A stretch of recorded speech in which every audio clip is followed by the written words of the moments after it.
Physical ফুটবলকে এবার যেন প্রম্পট করা হলো আরেকটু বেশি। নতুন মৌসুমে শুরুর আগে চ্যাম্পিয়ন্স লিগ, ইউরোপা লিগ আর কনফারেন্স লিগের দুটি গুরুত্বপূর্ণ বড় নিয়মে পরিবর্তন এনেছে ইউএফা।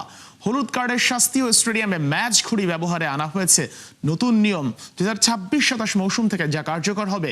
ইউএফার সবচেয়ে বড় পরিবর্তন এনেছে হলুদ কার্ডের নিষেধাজ্ঞার নিয়মে।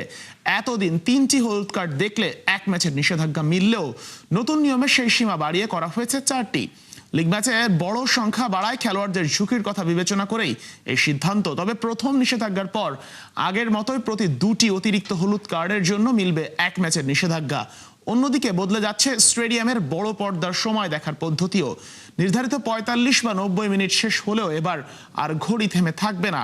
অতিরিক্ত সময় সহ রেফারির শেষ বাঁশি না বাজা পর্যন্ত চলতে থাকবে। সেটা হয় ইংলিশ প্রিমিয়ার লিগে। আগস্টের শেষ দিকে ড্রয়ের আগেই কার্যকর হতে যাচ্ছে নতুন এই নিয়ম।